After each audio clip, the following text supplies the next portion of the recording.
गीता में अर्जुन को स्वयं भगवान कह रहे हैं कि उस परमेश्वर की शरण में जा, उसके लिए उन संतों के पास जा जो तत्वदर्शी हो। इसी प्रकार हजरत मोहम्मद को उनका अल्लाह कह रहा है कि कोई और पूर्ण परमात्मा है, उसको पाने के लिए उन तत्वदर्शी संत की तलाश कर। वो प्रभु कौन है, ये जानने के लिए कृपया अवश्य सुनिए जगत गुरु तत्वदर्शी संत रामपाल जी महाराज के अमृत वचन। अब आपको दिखाता हूं इनके।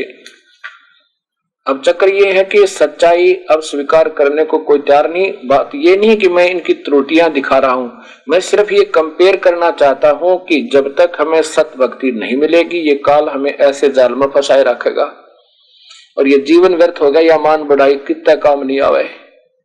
हमने जब भी पता लग जाए इस काल के जाल का, तो महापुरुषों की तरह, गोरखनाथ जी की तरह अपना जीवन सफल कर लेना चाहिए। अब सतनाम सिंह जी ये सिरसा जिला में एक जलालाना गांव है, जलालाना, वहां के रहने वाले थे, इकलौते पुत्र थे माता पिता के। प्रभु की तड़प थी और बचपन से ही पाठी भी हो गए थे बड़े अच्छे।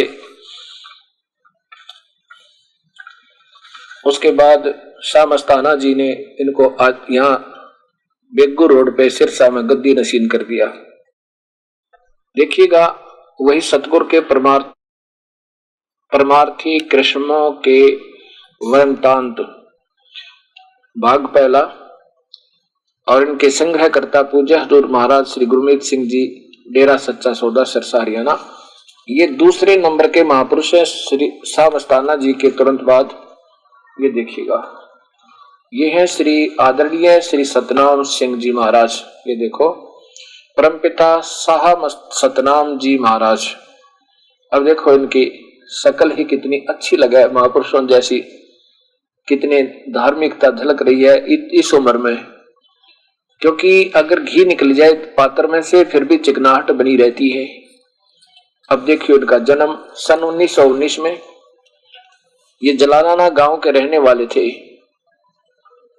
ये देखियो, सैनसाओं के सैनसा कुल मालिक परमपिता सतनाम जी का इस मृतलोक में शुभ आगमन जन्म 25 जनवरी सन 1919 में शनिवार को गांव जलालाना, तहसील डबवाली, सिरसा, हरियाणा में हुआ। ये हुआ। आप सिंधु वंश में संबंध रखते थे और इनका पिताजी सरदार वरियाम सिंह जी थे। इनका पुराना नाम हरबंस सिंह जी था और 1913 अप्रैल 1991 में ये शरीर छोड़ गए। और उससे पहले गुरमीत सिंह जी को, जो अब बैठे हैं गद्दी पर, उनको गद्दी पर बैठा गए। ये 13 दिसंबर, अप्रैल नहीं, 13 दिसंबर 1991 शुक्रवार को कुल मालिक, दो जहानों के वाली परम पिताजी ने अपना नूरी चोला भी परम पूजनीय हजूर महाराज जी के रूप में ही परिवर्तित कर दिया। अर्थात अब कुल मालिक परम पिताजी मौजूदा सरकार संत गुरमीत सिंह जी के स्वरूप नौजवान बॉडी के अंदर स्वयं काम कर रहे हैं। अर्थात वो शरीर छोड़ गए, उनमें प्रवेश है और उधर कह रहे हैं वो शाह मस्ताना जी आ गए।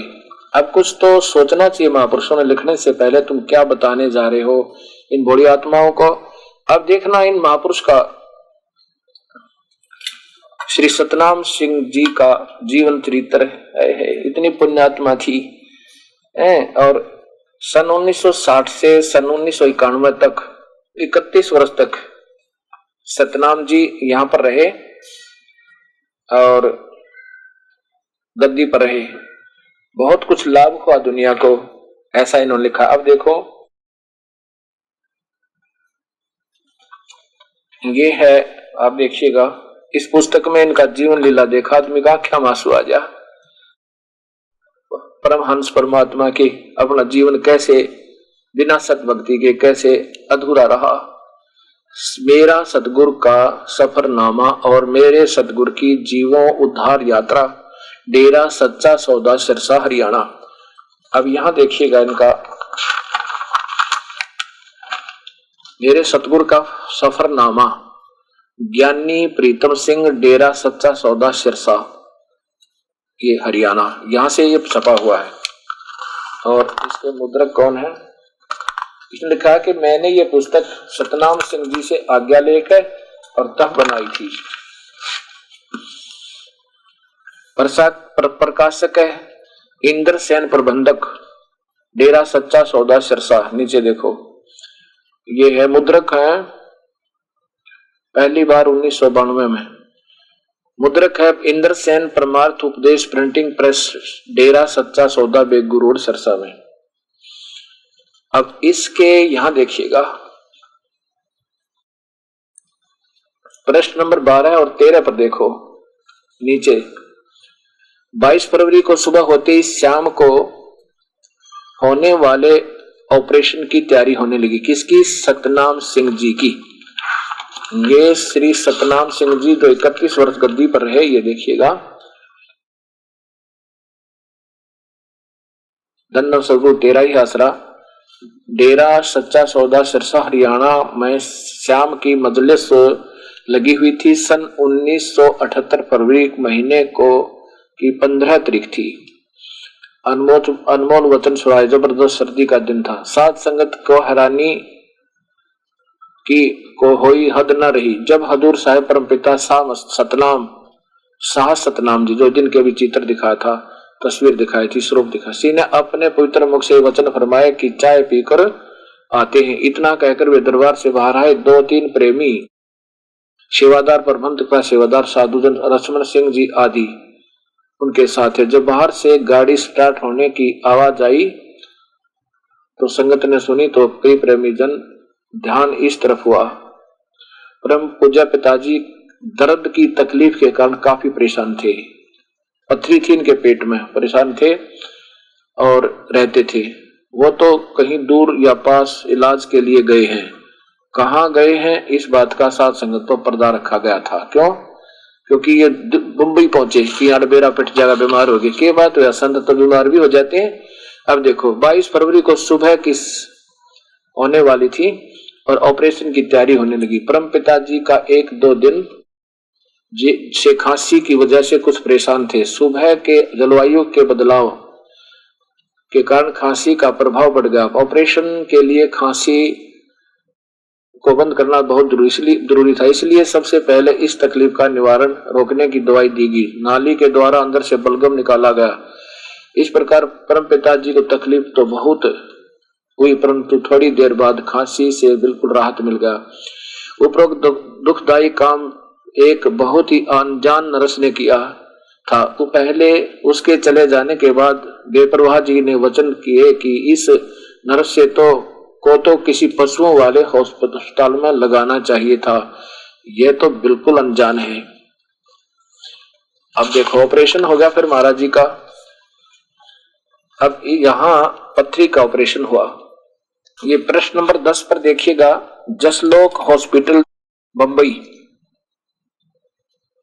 ये लिखा है जसलोक हॉस्पिटल अस्पताल में उसी शाम को ही दाखिल होने का समय निहित हो चुका था। उसके बाद शाम के 6 बजे हजूर परम पिता जी अस्पताल में 14वीं मंजिल कमरा नंबर 11 में पहुंच गए।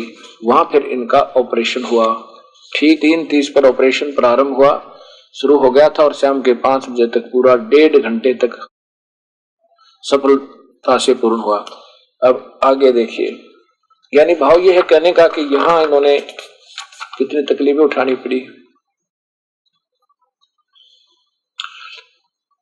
परमपिता जी की पीठ को की ओर देखा तो एकदम हैरान रह गए और उन्हें बहुत दुख हुआ, क्योंकि उनकी पीठ पर 2 जख्म थे, पर जख्म बन गए थे, दिन में से खून रिस रहा था, आदि आदि।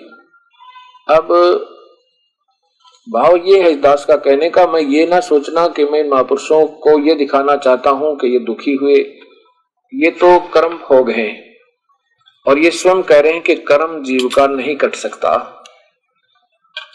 इन्हीं की व्याख्या है कि कर्म नहीं कट सकता। भी दिखाता हूं, कर्म प्रारब्ध तो भोगना ही पड़ेगा। अब इसके बाद इनको क्या हुआ, ये 1978 की बात है। अब वो ऑपरेशन जो महापुरुष का हुआ सन 1978 में। उसके बाद 1989 की शाम को मजलिस लगी हुई थी। एक औरत आई और उसने बताया कि बाबा जी मेरी टांग में बहुत दर्द हो रहा है। तो बाबा जी ने कहा कि भाई कर्म का भोग तो भोगना ही पड़ेगा। अब ये बातें जब हम सही ढंग से सुनेंगे तब हमारी बात में समझ में आएगी। और फिर वो बीबी से कहा कि ठीक, वो ज्यादा ही प्रार्थना करती रही तो आदरणीय सतनाम सिंह जी ने कहा कि ठीक है बीबी, तेरा दर्द तो ठीक हो जाएगा, मेरे हो जाएगा। पहले तो इनके आप पर्चे पढ़ रहे पढ़ो, इनमें देखना बाबा जी ने ऐसे सुख दे दिया, बाबा जी ने ऐसे सुख दे दिया होगा, कोई बड़ी बात नहीं। क्योंकि अपनी मलाई ने, अपनी कमाई ने कोई कितना डालो, किसको दो, को किसी तरह राहत दे दो। जैसे कोई सेठ है और 10 करोड़ रुपये उसके पास, किसी को 10,000 दे दे, 20,000 दे दे, 50,000 दे दे, लाख दे दे, देता रहे, वाह वाह तो हो जाएगी, पर स्वयं कंगाल हो जाएगा। क्योंकि आगे कमाई को ना, आगे का बिजनेस ये दास बता सकता है कि शास्त्र अनुकूल ना होने से ये महापुरुष ऐसे अधूरे हो गए। अब क्या हुआ देखो, एक दिन 12 मई 1989 को, ये वही सफरनामा मेरे सतगुरु का, इसको बाकी के 3 वर्ष 2-2.5 वर्ष इनको देखो क्या बनी महापुरुष के साथ, ए मालिक। अब ये वही पुस्तक है,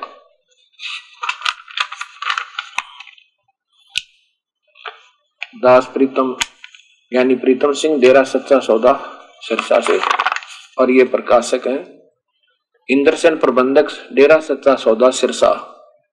और यहाँ नीचे है मुद्रक इंद्रसेन परमार्थ उपदेश प्रिंटिंग प्रेस, डेरा सच्चा सौदा, बेगू रोड, सिरसा, हरियाणा। अब इसके प्रश्न नंबर 7 पे देखो, ये प्रश्न नंबर 7 है, यहां से पढ़कर देखना। एक दिन 12 मई 1989 शाम को मजलिस लगी हुई थी। प्रेमी जन हजूर महाराज जी के हुक्म के द्वारा शब्द बोल रहे थे। शहंशाह जी भी खुशी में आकर साथ संगत के साथ वचन विलास कर रहे थे।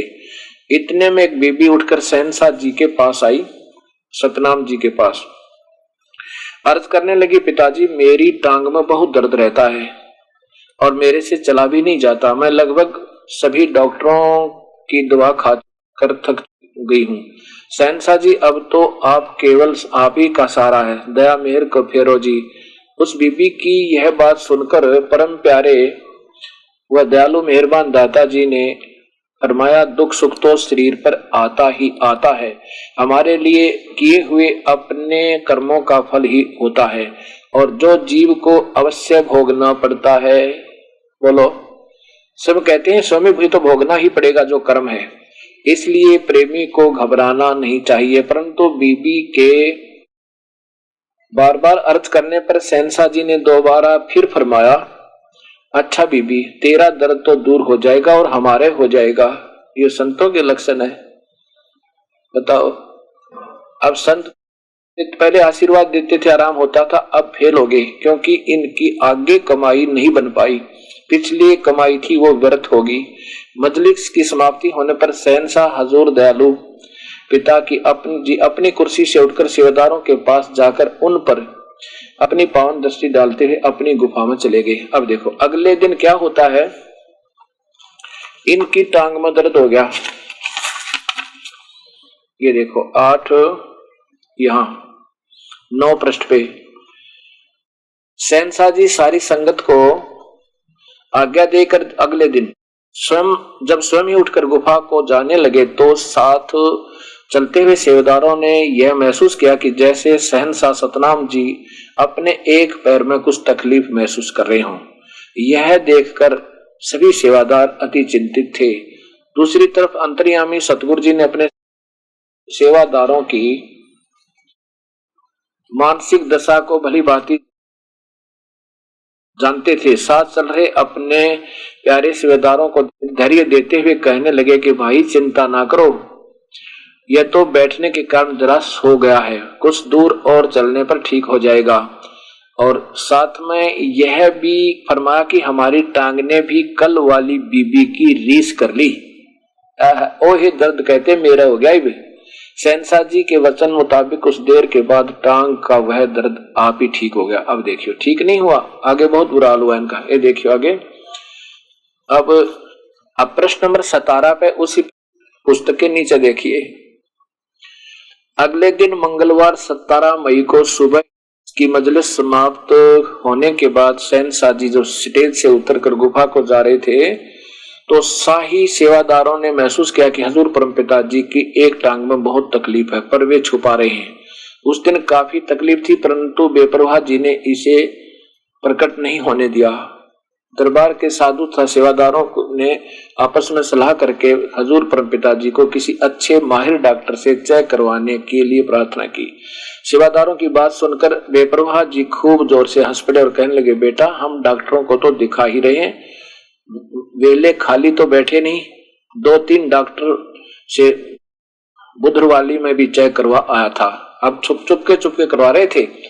अब मनोहर लाल व सतपाल भी डॉक्टर साहिब को लाने के लिए गए हुए। अब देखो नीचे उस दिन, अब क्या कहते हैं, उस दिन बीबी प्रेम भाटिया से डॉक्टर के नौहरिया को अपने साथ लेकर वहां मलोट दरबार में पहुंच गई। डॉक्टर नौहरिया ने हजूर महाराज जी की नूरी चरणों में प्रणाम किया और सेहत बारे पूछताछ की। साथ सेवादारों डॉक्टर साहिब को विस्तार सहित सब कुछ बताया। डॉक्टर साहिब ने शहंशाह जी की तकलीफ को मद्देनजर रखते हुए शहंशाह जी को लिए दवाई लिख दी और हजूर परमपिता जी को आज्ञा प्रसाद लेकर चले गए। बेपरवाह जी की तकलीफ कुछ ज्यादा हो गई थी, इसलिए सेवादारों ने परम पिताजी की नूरी चरणों में टिंडा किसी डॉक्टर के चेकअप करवाने के लिए दोबारा फिर प्रार्थना की। बेपरवाह दयालु पिताजी ने अपने प्यारे बच्चों का कभी दिल नहीं तोड़ते, सेवादारों की प्रार्थना स्वीकार कर लिया और वह हजूर परम पिता ने फरमाया कि तुम्हारी ख्याल में हमें बठिंडा चेक करवाने का है तो हम चलने के लिए तैयार हूं। बलिहार जाऊं सतगुरु की निराली चौजों पर। अब देखो बठिंडा में 17 मई को 1:30 बजे दोपहर को शहंशाह जी अपनी गाड़ी में बैठकर मलोट बठिंडा पहुंच गए। तो एक तो मई का गर्म महीना और ऊपर से इतनी तकलीफ, बहुत सख्त गर्मी अथा जिसके बाद इस टांग की तकलीफ में ना जाने कहां गए। अब दिखाता हूं आपको। अब देखिएगा, सत भक्ति भविष्य में ना मिलने के कारण इन महापुरुष की वो पिछला जीवन की कमाई व्यर्थ हुई और अब ये बीमारी जान का झाड़ बन गई और अंत में इनको ले मरी। ऐसी तकलीफें बन गई महापुरुष को। 3 वर्ष तक कितने परेशान, 4 वर्ष तक रहे। देखिए मेरे सतगुरु का सफरनामा और मेरे सतगुरु की जीव उद्धार यात्रा। अब डॉक्टर का उद्धार कर दिया, नो कहें जाके भले पुरुषों, ठीक है, महान आत्मा होती हैं, वो हमेशा अपने सतगुरु को अच्छा ही सोचा करती हैं। ये बहुत से ऊपर डॉक्टर को दिखाया, डॉक्टर मुंजाल, डॉक्टर बेनीवाल, केसलाली। इसलिए शहंशाह जी के हुक्म अनुसार 8 जून 1989 को दोनों डॉक्टर, अब देख लो मई से बीमारी हुई थी, जून 8 आ गई, साहब ने दोबारा बुला लिया और हजूर परम पिताजी को इन डॉक्टर साहिबानों ने बहुत विश्वास करते थे। इन डॉक्टरों बहुत विश्वास करते थे। डॉक्टर साहिबान भी बेपरवाह जी पर अथाह श्रद्धा रखते थे। दोनों ने शहंशाह जी को किसी भी बाहरले अस्पताल पटियाला, चंडीगढ़, दिल्ली, जयपुर, बीकानेर आदि में इलाज करवाने के लिए प्रार्थना की। तो कहाँ की सलाह दी इन्होंने बताया, तो इन्होंने खुद कहा, अपने पवित्र मुखारविंद से फरमाया कि बीकानेर जाना ठीक रहेगा।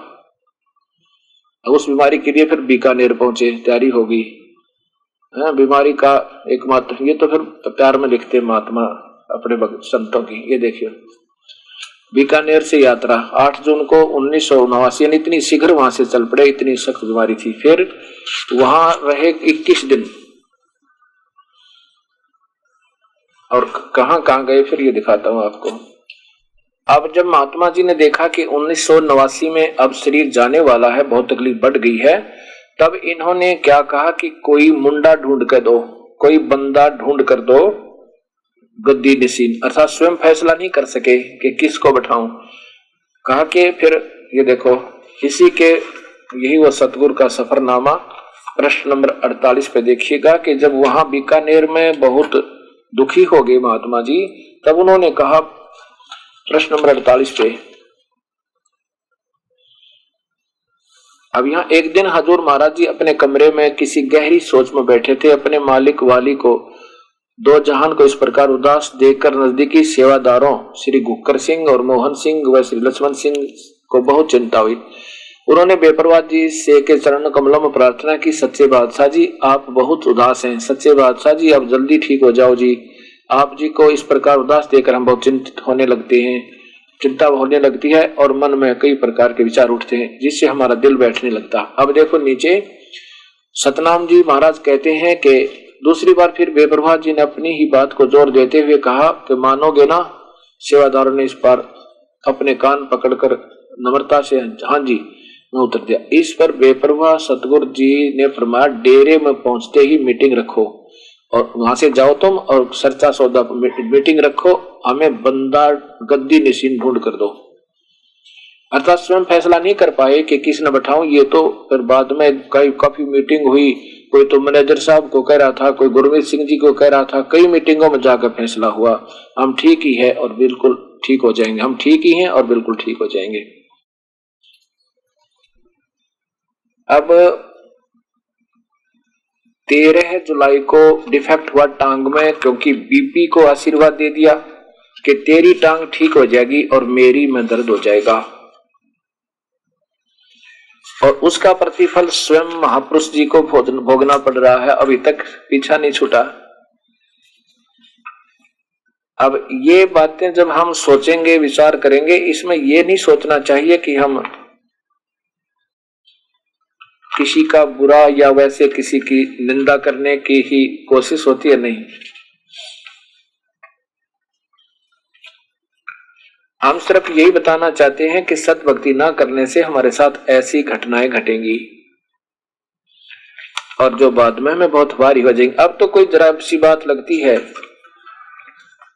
और हम अब इसको सुधार सकते हैं। अब 13 मई से लेकर और ये पहली जुलाई 1989 को प्रतिदिन की तरह शाम के समय यानी बीकानेर में राजा बाबू हजूर महाराज जी दर्शनों के लिए आए, तो वे डॉक्टर राजा बाबू हजूर महाराज के दर्शनों के लिए आए। वे हजूर फौजी दस्तों के नब्ज देखकर मन ही मन में हैरान होकर कहने लगे कि मालिक के खेल न्यारे हैं। डॉक्टर राजा बाबू ने अपने साथी डॉक्टर सोनी तथा सेवादारों से बातचीत करके हजूर परमपिता को अस्पताल में दाखिल करवाने की सलाह दी। यानी टांग का दर्द तो ठीक नहीं हुआ, उसमें वाल में डिफेक्ट और हो गया। ये देखो, ये प्रश्न नंबर देखिएगा 69 पे। 1 जुलाई 1989 को 13 अप्रैल से प्रारंभ हुआ था, मई जून जुलाई 3 महीने तो उस टांग के दर्द में दुखी रहे महात्मा जी। और डॉक्टर राजा बाबू 1 जुलाई 1989 को प्रतिदिन की तरह शाम के समय डॉक्टर राजा बाबू हजूर महाराज जी के दर्शन के लिए आए। वे हजूर चौजी दाते की नब्ज देकर मन ही मन हैरान होकर कहने लगे, मालिक के खेल न्यारे हैं। डॉक्टर राजा बाबू ने अपने साथी डॉक्टर सोनी तथा सेवादारों से बातचीत करते हुए परम पिताजी को अस्पताल में दाखिल करवाने की सलाह दी।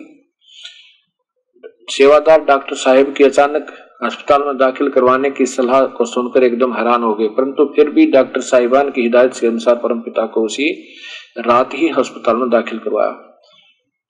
आगे देखो, घट घट तथा पट पट के जानने वाली दो जहान तो सिरसा जाने की बात कह रहे थे, परंतु डॉक्टर साहिबन उन्हें दिल्ली जाने की कह रहे हैं। सतगुरु जी के विचित्र लीला को समझना बहुत मुश्किल है। अब ये भावुक होकर फिर भी उस महापुरुष के बारे में, क्योंकि संत भक्तों का ये लक्षण होते हैं, ऐसे ही सोचना चाहिए। सेवादार भी बेचारे मजबूर थे, डॉक्टर साहिब के कहने मुताबिक भी ये चाहते। अब कह गई डॉक्टर ने हॉस्पिटल में कहा कि दिल्ली ले जाओ अति शीघ्र। सेवादारों भी बेचारे मजबूर थे, डॉक्टर साहिब के कहने के मुताबिक भी यही चाहते थे कि दिल्ली से अच्छी प्रकार चेकअप करवाकर पूरी तसल्ली ही कर लेनी चाहिए ताकि कोई शंका बाकी ना रहे। परमपिता जी को हुक्म के द्वारा दिल्ली जाने की तैयारी प्रारंभ कर दी, अर्थात फिर दिल्ली ले गई और वहां जाकर के चेकअप कराया। अब ठीक है, भावुक भक्तात्मा कुछ भी कह सकते हैं, कुछ भी बनाओ, लेकिन इन महापुरुषों को तकलीफ थी। उसके बाद इस सारा ही जीवन चरित्र अगर आप देखोगे इनका, अब इस प्रकार जब उनको वहां दिल्ली दिखाया गया तो उन्होंने डॉक्टरों ने चेकअप करके बताया, तो इन महापुरुष ने कहा कि संतों को बीमारियां होती रहती हैं, मैं ज्यादा चेक नहीं कराता। वापस आ गए सिरसा में। उसके बाद फिर दोबारा दिल्ली गए, वहां उनको काफी तकलीफ होगी। 9 अगस्त को शाम को बाग में अपने साथ जा रहे सेवादारों को वहां दिल्ली में दिखाया। उनका सीटी स्कैन दिमाग का करवाया, क्योंकि दिमाग में कुछ गड़बड़ बताते थे। उसके बाद दिल्ली के डॉक्टरों ने भी इलाज करना चाहा, लेकिन महात्मा जी ने वहां नहीं करवाया। फिर बोले कि यहाँ मतलब इन्होंने अपने हिसाब से विचारों ने खूब कोशिश की महापुरुष की कि इम्प्रूव करके लिखा है, लेकिन मैं ये नहीं कहना चाहता कि संत बीमार नहीं हो सकते, कोई बड़ी बात नहीं, हो सकते हैं, लेकिन जहां तक उस टांग के दर्द का प्रतिफल है ये खटक रहा है हमारे। 1990 में फिर जयपुर गए दिमाग का इलाज कराने के लिए। इसी सिद्ध होता है कि महापुरुष अच्छी आत्मा थी, लेकिन भविष्य की सत कमाई ना होने से बात बिगड़ गई। जयपुर की यात्रा दिल्ली से हजूर महाराज जी ने 11 अगस्त शनिवार को प्रातः 3 बजे तैयारी कर ली, और क्योंकि प्रातः 5:30 पर उड़ान के द्वारा सच्चे बादशाह ने जयपुर जाना था, इलाज कराने के लिए जयपुर आना था दिल्ली से। दिल्ली के बजाय यह देखिए इधर, उनके हृदय में असीम प्रेम था।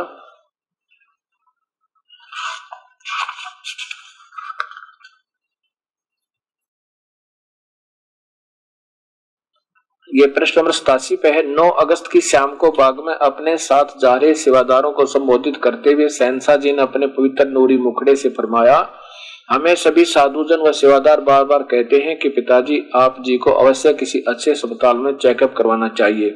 तुम बताओ कि हम कहां पर चेकअप कराएं? किसी दूसरे सेवादार के बोलने से पहले ही अंतर्यामी सतगुरु जी ने जयपुर का जिक्र करते हुए फरमाया कि हमारे ख्याल में तो जयपुर जाना ठीक रहेगा, क्योंकि जयपुर में सरकारी अस्पताल बहुत प्रसिद्ध हैं और सस्ती भी है। ये 9 अगस्त 1990 आ गई, वो 89 से चले थे। अब यहाँ देखो 11, ये देखो जयपुर में ये है 11 अगस्त को, फिर वहां दिल्ली पहुंच गए।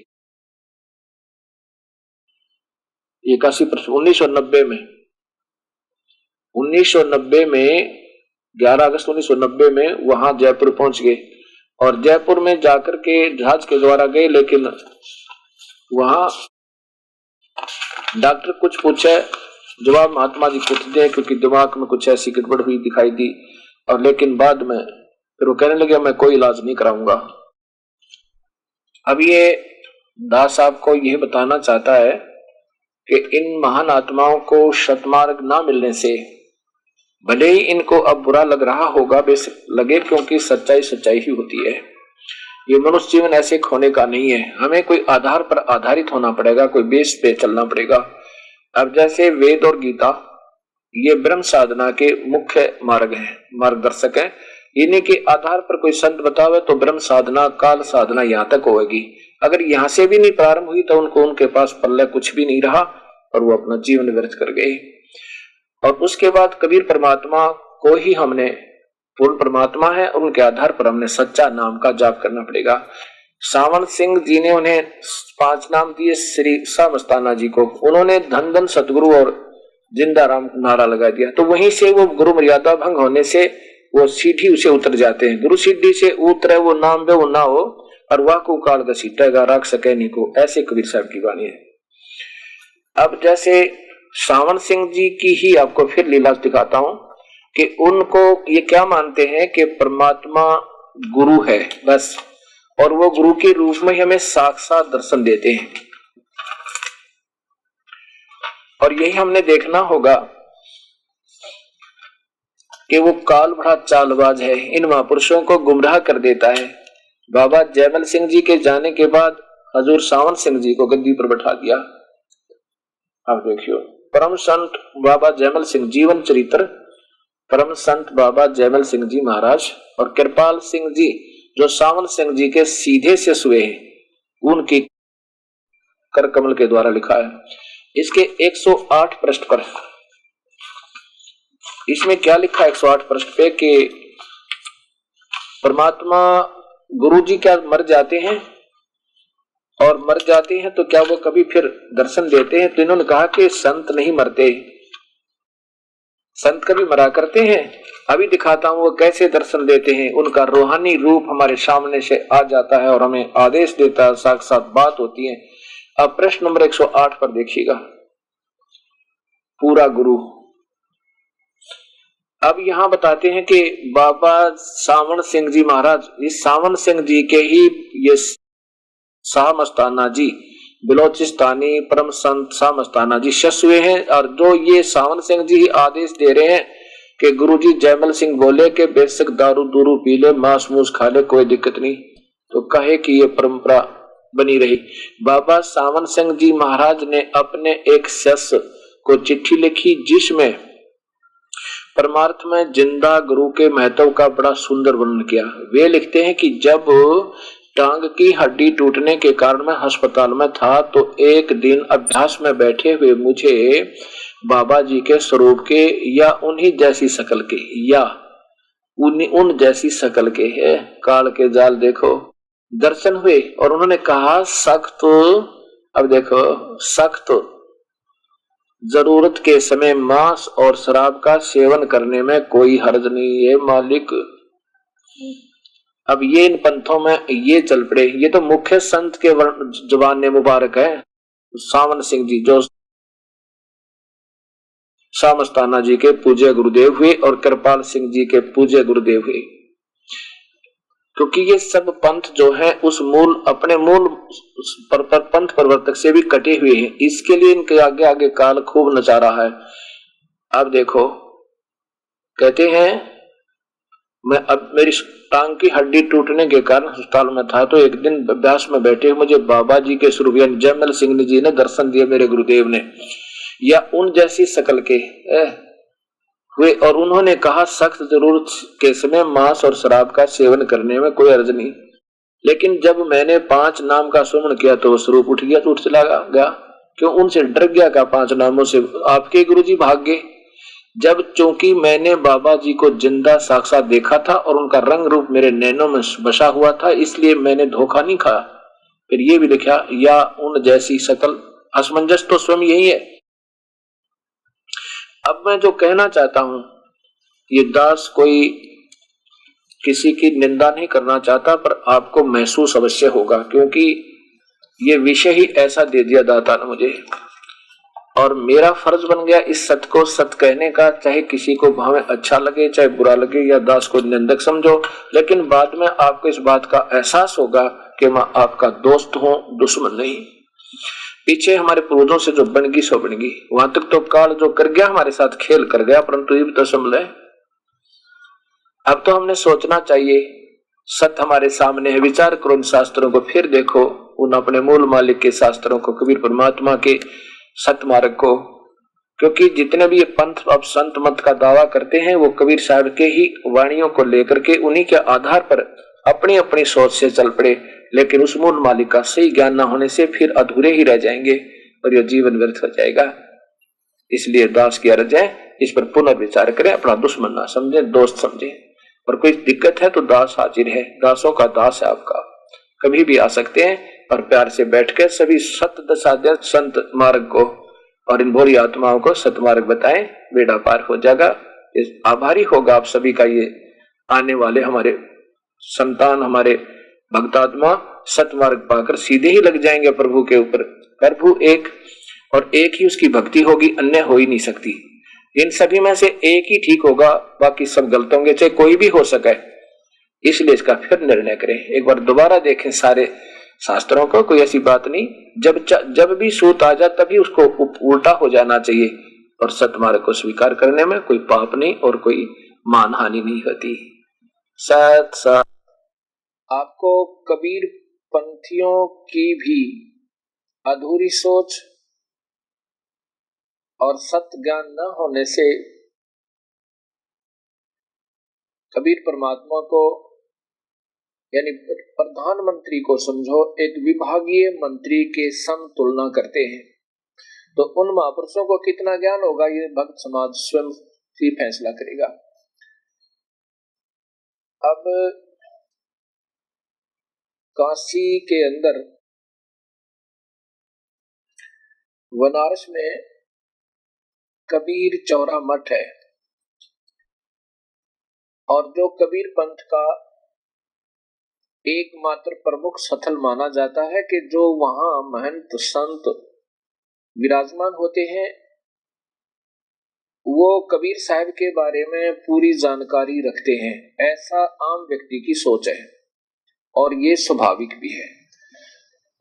लेकिन कबीर पंथ के अंदर जो अब सबसे ज्यादा त्रुटि आ गई है कि कबीर साहब के बारे में कबीर पंथी ही नहीं जानते वो क्या शक्ति थी, और कुछ एक जानते हैं कबीर सागर को पढ़ आकर तो उनके पास मंत्र प्राप्त नहीं है, वो विधि वे ऑफ वर्शिप नहीं है जिससे उस प्रभु का हम लाभ ले सके।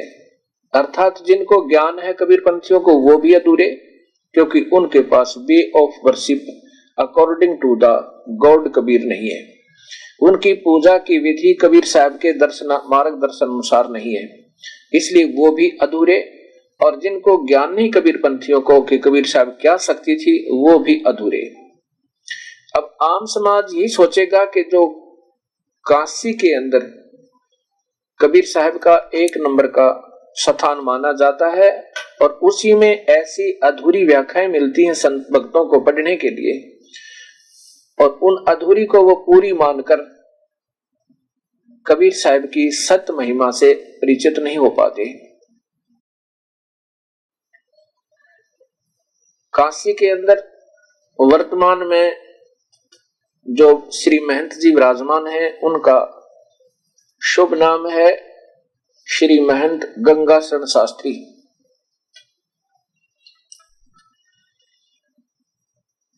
ऐसे ही ये दास यहाँ हरियाणा में सत्संग करता था, अभी करता है।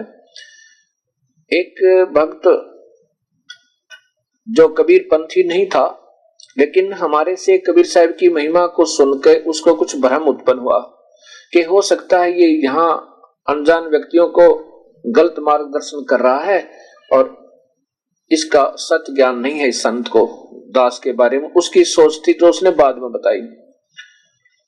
तो वो सत्संग सुन रहा था कि कबीर साहब पूर्ण परमात्मा है, अनंत कोटि ब्रह्मांड के मालिक हैं, ये सारी सृष्टि के रचनहार हैं, ब्रह्मा विष्णु महेश तो 3 लोक के प्रभु हैं और ये परमात्मा अनंत कोट ब्रह्मांड के मालिक हैं। ऐसे वो सुना करते थे, लेकिन उनको शंका थी कि ये महाराज जी वैसे ही व्यर्थ में कबीर साहब की फिजूल में महिमा गा रहे हैं, ऐसा नहीं हो सकता। इसलिए वो कहता जी मेरा एक बार काशी जाना हो गया बनारस में, और वहां मैंने वो कबीर चौरा मठ ढूंढा। वहां जाकर के वहां से पूछा कि यहाँ कबीर साहब की जीवन चरित्र कोई मिल जाए तो मुझे दीजिए, तो उसने ये जीवन चरित्र मिल गया। इस कबीर जीवन चरित्र को लेकर के वो दास के पास पहुंचा कि आप तो कहते थे कि कबीर परमात्मा सर्वस्वा है, और काशी के अंदर जो एक नंबर का आप धाम बताते थे, स्थान बताते हो कि वहां पर शास्त्र सही मिलते हैं। दास को भी यही भ्रम था कि वहां पर जो सत्य होगी वह बिल्कुल सही होगा, वही होगा जो दास बता रहा है, क्योंकि दास बता रहा था गरीबदास जी की वाणी के आधार पर, क्योंकि गरीबदास जी ने कबीर साहब के सत्य ज्ञान को, सत्य जीवन चरित्र को दोबारा जीवित किया है अपनी सत्यवाणी में, उसमें कोई मीन मेख नहीं मिला हमें।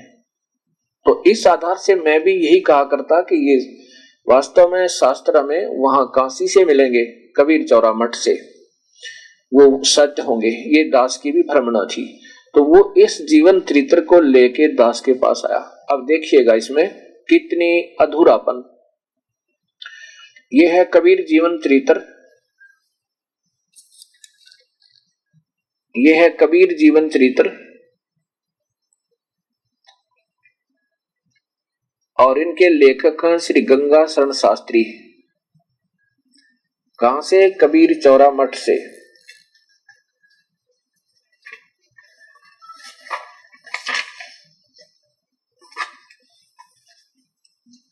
कबीर जीवन चरित्र आचार्य महंत गंगासन शास्त्री जी के कर कमलों द्वारा ये लिखा गया है।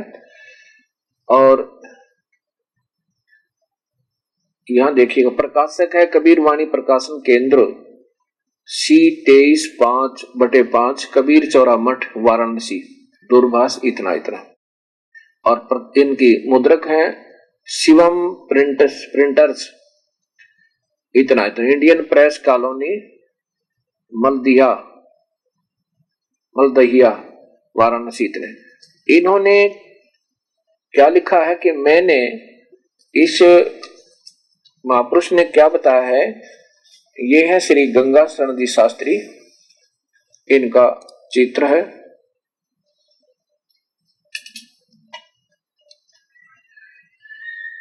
आचार्य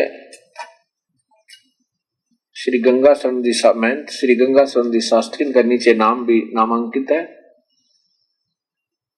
आचार्य महंत श्री गंगा शरण जी शास्त्री। इन्होंने प्राकट्य भूमिका,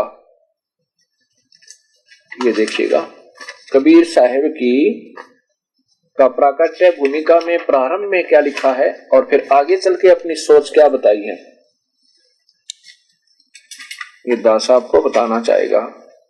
इसी पुस्तक में सत कबीर, प्रथमा लोक, कबीर जीवन चरित्र, प्रकट काल की भूमिका, इसके प्रश्न नंबर देखिए, यहां देखिएगा 4 पे क्या लिखा है कि कबीर परिचय आदि ग्रंथों के आधार पर निरूप का धर्म तो पता लगेगा, किसी कारण से वे मोहम्मदीय धर्म से प्रविष्ट हो चुके और उनके जिनके पुण्य गुरुदेव कबीर ने आचार्य धर्म संस्कृत कराया और उनका पूरा परिवार वैष्णव धर्मावलंब हो गया।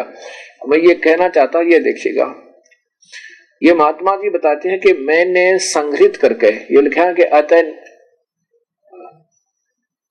जानने से, इस पुस्तक में मैंने संग्रहित कर दिया, जितनी बातों का प्रमाण पता लगेगा उन्हीं बातों को मैं इस पुस्तक में संकलित करूंगा। सन 1953 से सन 1973 तक पूरी खोज करने के बाद ही जीवन चरित्र पर लेखनी उठाएगी। इस महापुरुष ने 20 वर्ष तो खोज की और 20 वर्ष की खोज के बाद इन्होंने क्या दिया, ये देखो प्रश्न नंबर, ये उल्टा आइए 2 पे, इधर देखिएगा, प्रश्न नंबर 3 है, ये प्रश्न नंबर 2 है। इसके नीचे से थोड़ा सा हिंट सुनाऊंगा कि यहाँ अपनी लेखनी से महापुरुष कबीर साहब के बारे में ये गंगा शरण जी लिखते हैं। इस बीच एकाएक भूमि निनाद सुनाई पड़ा, जो जहां वहीं पर रुक गया, यानी हम भूमिका बना रहे हैं। कबीर सूर्य ने प्राची दिशा में पृथ्वी पर पदार्पण किया, अर्थात कबीर साहब का लहर तारा तालाब में ये प्रकट्य मानते हैं, बिल्कुल ठीक ढंग से। उसके आकाशवाणी के सुनते ही जन जन में नव जीवन का संचार हो गया। विक्रमी संवत 1956, ये वास्तव में 1955 है, और जबकि यहाँ साखी सुम लिख रहे हैं 1455, वास्तव में ये 1455 ही है। विक्रमी संवत 1456 का दिन मनुष्य के लिए प्रकाश का दिन था, और उस दिन की रात्रि मनुष्य के लिए विश्राम की रात्रि थी, जिस दिन सदगुरु कबीर इस भूतल पर अवतीर्ण हुए। वह स्थान मनुष्य के लिए सतुत्य स्थान है। ये भी नहीं लिखा इन्होंने कि सतलोक से आए या कोई विशेष स्थान से आए, कुछ नहीं किया, क्योंकि ये तो इनको एक सिद्ध पुरुष मानते। लेकिन यहाँ इन्होंने कैसे लिखा ये आपको बताता हूं। जिस स्थान को सतपुरुष ने आगे देखिए,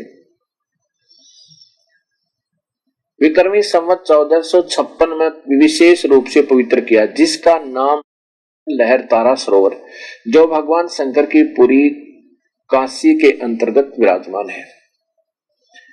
अब ये तो मान लिया कि वो अवतरित हुए, नवजात शिशु के रूप में परिवर्तित हो गई। यहां देखा,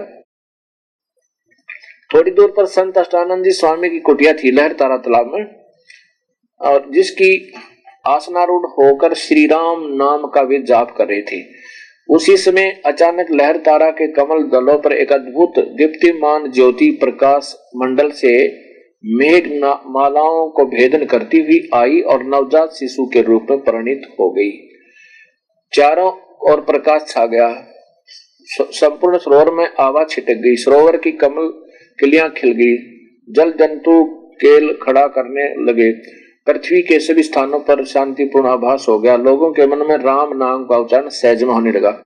विक्रमी संवत 1456 काशी के लहर तारा नामक सरोवर में सदगुरु कबीर का अवतरण हुआ, जिनको काशी के नूरी अली नामक कोरी ने लाकर पालन पोषण किया।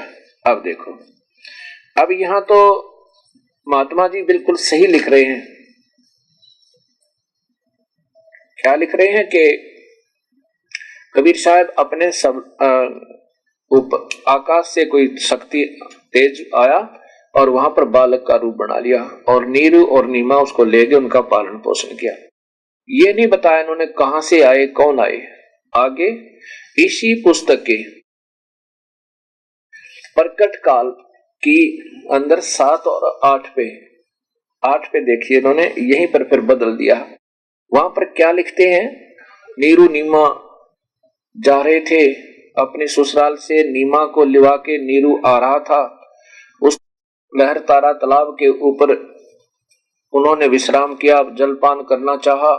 इतने में एक बच्चे की एक आकाशवाणी हुई ऊपर से कि इस बच्चे को तुम घर ले चलो, और ये बड़ा सिद्ध पुरुष है, ये कोई सिद्ध है और किसी बालक में प्रवेश कर गया है, और ये ऐसे ही अपना जीवन बदलता रहता है, ये अजरो अमर है। मतलब मैंने फिर इनसे एक बार ये दास का वहां बनारस में प्रभु की लीला सतल देखने और संगत को दिखाने का शुभ अवसर मिला। लगभग 400-500 सेवक और साथ में 4 बड़ी गाड़ियां, बसें, 2 छोटी गाड़ियां लेकर के ये दास अपने प्रभु के उस यथार्थ स्थानों को दिखाने के लिए, ताकि हमारी संगत के मन में प्रभु कबीर साहब की सत्य को सत्य जचाया जा सके, अर्थात उनको ये प्रमाणित किया जा सके। तो दास की वार्ता इस महापुरुष से हुई जो कि कबीर पंथ के प्रमुख माने जाते हैं। तो मैंने उनसे इस जीवन चरित्र के बारे में चर्चा की। केसरी महंत जी, आपने जीवन चरित्र के अंदर दोगली बात की है।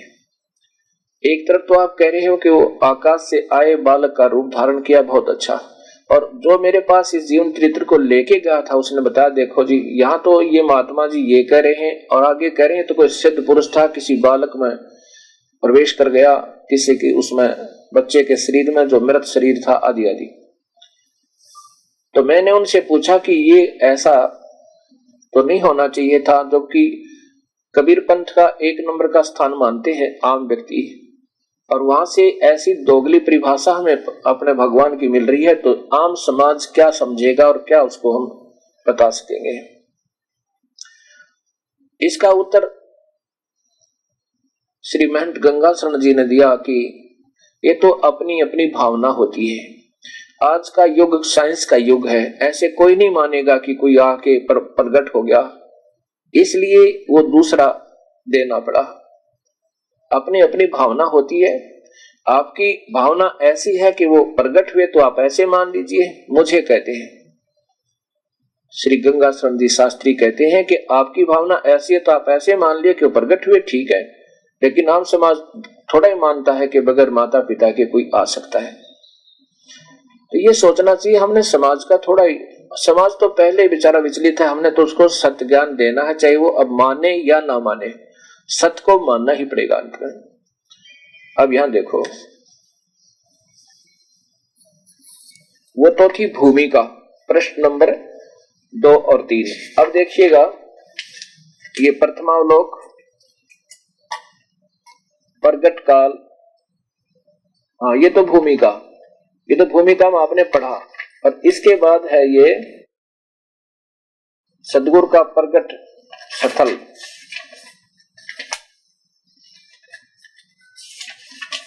ये प्रकट काल जीवन चरित्र, इसके बाद फिर नई नंबरिंग प्रारंभ होगी। इसके देखिएगा यहां पे, यहां से आपको दिखाऊंगा प्रश्न नंबर 8 पे।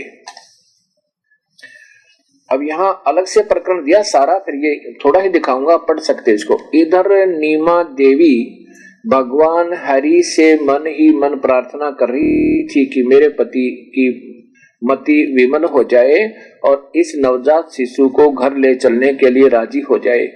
वस्तु नेमोनिशा की पुकार को उनकी अंतरात्मा को सुननी पड़ी। आकाशवाणी के रूप में निनाद हुआ, आकाशवाणी हुई, अरे नूर अली इस शिशु को ले जाओ और यह मेरी इच्छा से तुम्हें प्राप्त हुआ है। कोई भगवान बोल रहा है कि विष्णु भगवान ये सिद्ध करना चाहते हैं, विष्णु भगवान बोल रहा है कि मेरी कृपा से तुम्हें प्राप्त हुआ है, तुम संदेह मत करना, यह बालक तुम्हारे यश को बढ़ाएगा एवं तीनों लोकों में इसकी प्रसिद्धि होगी।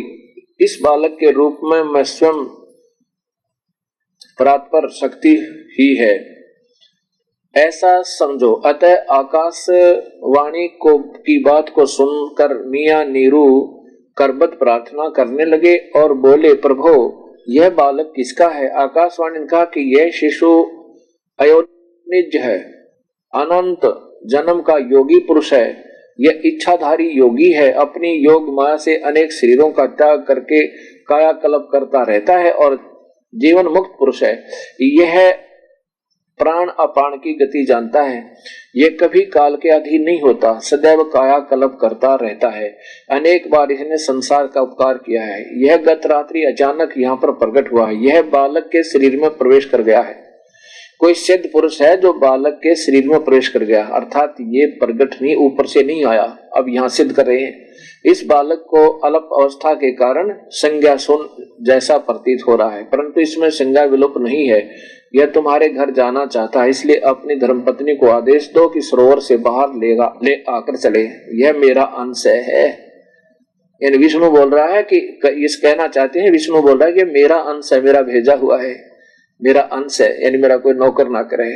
मैंने अपनी इच्छा से लोक हित के लिए स्वयं इसे भेजा है। अब भक्त आत्माओं, जब कबीर पंथ के प्रमुख सथलों पर और ये अधूरी व्याख्याएं हमें मिल रही है, तो बताओ कबीर पंथ का गिरावट का मुख्य कारण यही मनमुखी लोग और प्रभुता के भूखे अज्ञानवश होकर के सच्चाई नहीं बता पा रहे, क्योंकि उनके स्वयं ज्ञान नहीं।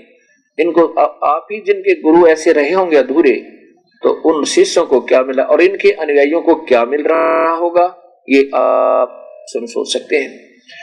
फिर प्रसंग चला, मेरी इनसे वार्ता हुई महापुरुष से, क्योंकि मेरी तो बात कोई मानने को तैयार नहीं था उसमें, और इन महापुरुषों की जो कलमबद्ध पुस्तकें हैं उन पर आरूढ़ थे, लेकिन दास ने हिम्मत नहीं आ रही, क्योंकि मेरे पास वो ऑथेंटिक रिकॉर्ड है जो जिसको कोई चैलेंज नहीं कर सकता। और इन अनजानों की सोच आप पे फीकी पड़ जाएगी। जो समाज सियाना होगा, बुद्धिजीवी लोग हैं, आज कोई किसी के बहकावे नहीं आ सकते। फिर मैंने इनसे प्रार्थना की कि आप ने इसमें लिखा है कि कबीर साहब का जो भंडारा था वो भगवान विष्णु ने किया। तो वो कहता है कि मैंने क्या लिखा, ये तो जैसे मैंने पता लगा वैसे लिखा और बिल्कुल ऐसा ही हुआ। उन्होंने इशारा करके बताया कि वो सामने वो स्थान है जहां पर भगवान विष्णु और लक्ष्मी एक टेंट में आकर रुके थे। वही कहा, उसी आश्रम में कबीर चौरा मठ के कोने में बताया कि वो स्थान है जहां पर भगवान विष्णु और लक्ष्मी आए थे और जिन्होंने कबीर साहब का भंडारा किया था। अब एक बात बताओ, जब कबीर साहब ऐसी तुच्छ शक्ति है और भगवान विष्णु बहुत सुप्रीम पावर हैं, तो हमने कबीर पंथी बनने की क्या आवश्यकता थी? हम पहले पंथी थे ही, भगवान विष्णु के, राम के, श्री कृष्ण के, हनुमान के, श्याम जी के, हम तो पहले ही पंथी थे। अब देखो कोई 25 वाट का बल्ब हो और उस अंधेरे में वो जब उदय हो जावे, तो ये छोटे छोटे पतंग, मच्छर और मक्खियां, ये चींटियां उसके ऊपर ऐसे मंडराती है, उसको सत्य मान कर ओहो बड़ा आनंद आ गया। और फिर 50-100 वाट का उदय हो जावे, जगा दे कोई, तो फिर वो नहीं जा रहती उस 25 वाट के पे, फिर वो दूसरे पे पहुंच जाएगी। और फिर ऐसे 1000 वाट का कोई जगा दे तो उस 50 वाट के 100 वाट को भी छोड़ देगी, 60 वाट को भी छोड़ देंगे, 1000 वाट के वो पहुंच जाएंगे।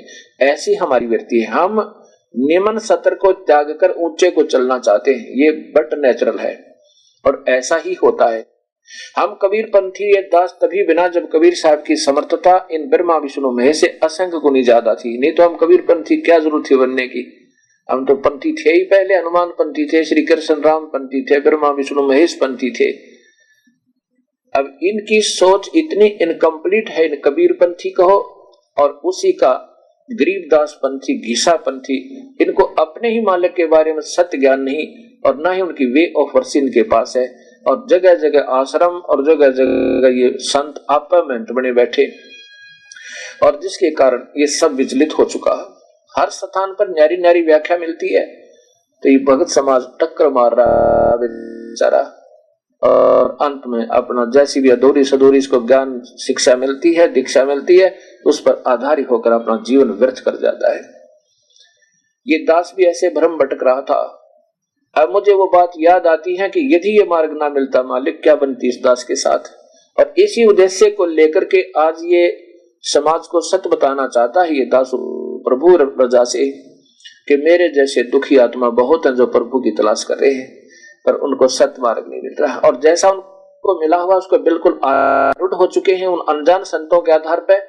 इसलिए इस दास ने ये सत्य कहनी पड़ रही है, और जिससे फर्स्ट टाइम जो सुनेगा प्रथम बार उसको ऐसा लगेगा कि ये संत निंदक है और ये तो हमेशा निंदा ही कर रहा होता है। और दास को भी ऐसा ही लगा था जब मैंने पहली बार अपने पूज्य गुरुदेव के मुख से सुना था। गुरुदेव तो बाद में बनाए जब हमने उनकी सही तसल्ली वाली। अब वो दिन याद आते हैं कि वो निंदक नहीं थे, वो परमार्थी संत थे, वो दीन दयाल थे जिन्होंने इतनी कड़वी सत्य को मेरे हृदय में ठोक दिया। और वो अगर कैप्सूल कड़वे ना मिलते तो ये रोग नहीं कटता हमारा। अब इसी जीवन चरित्र में आप देखिए, ये जीवन चरित्र वही जीवन चरित्र है महर्षि श्री महंत गंगासन शास्त्री द्वारा, और इसके 177 पृष्ठ पर आपको दिखाता हूं।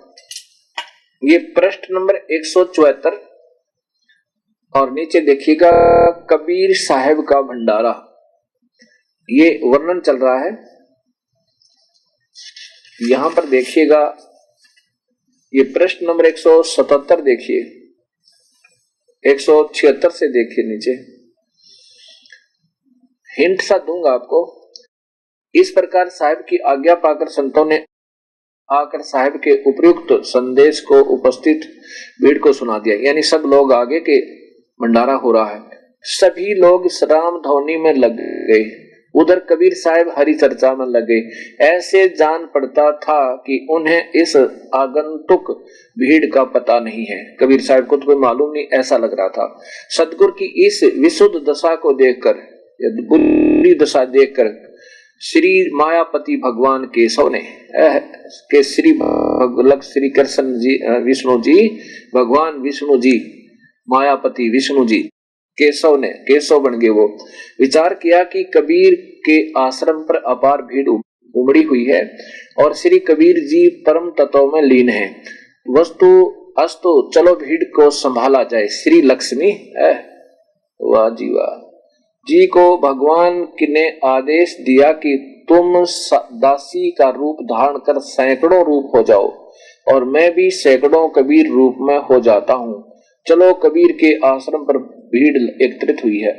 अतः श्री भगवान केशव ने सदगुरु का रूप धारण करके साथ में जगत जननी को लेकर अनेक प्रकार की भोज्य सामग्री छकड़ों पर लाद कर कबीर आश्रम पर उतार दिया और हजारों कबीर होकर प्रत्येक साधु की सेवा में लगे।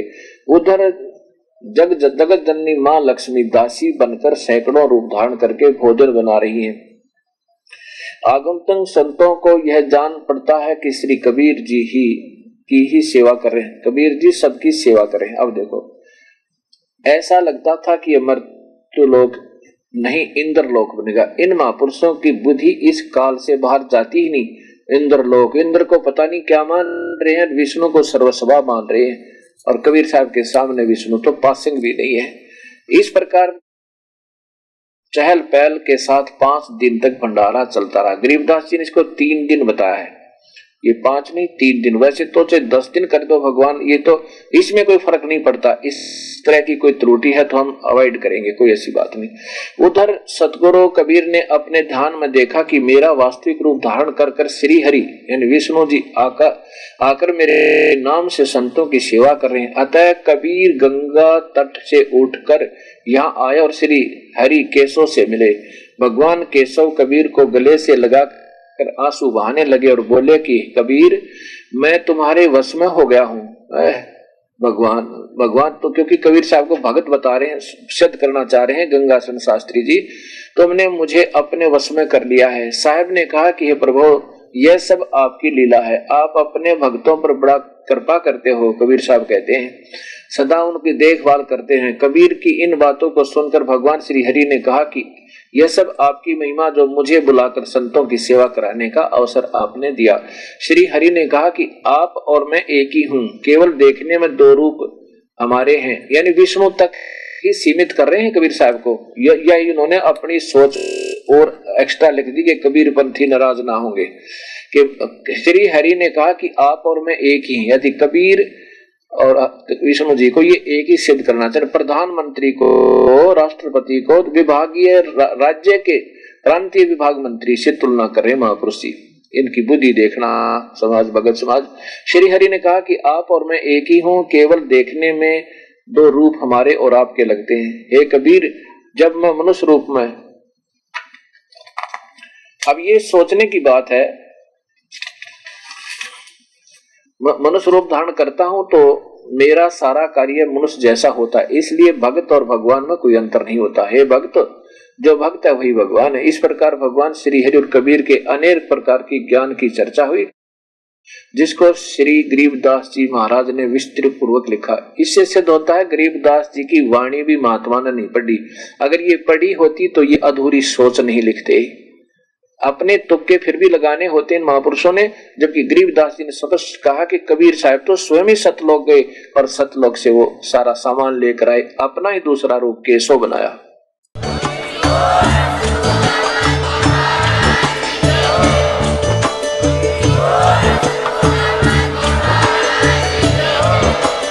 आप सुन रहे थे जगत गुरु तत्वदर्शी संत रामपाल जी महाराज जी के मंगल प्रवचन। अधिक जानकारी के लिए विजिट कीजिए हमारी वेबसाइट www.jagatgururampalji.org। संत रामपाल जी महाराज जी के शुभ आशीर्वाद से पूरे विश्व भर में 500 से भी ज्यादा नाम दीक्षा केंद्र हैं, जिन पर संत रामपाल जी महाराज जी द्वारा ऑनलाइन निशुल्क नाम दीक्षा दी जा रही है। अपने नजदीकी नाम दीक्षा केंद्र का पता करने के लिए संपर्क करें 8222880541।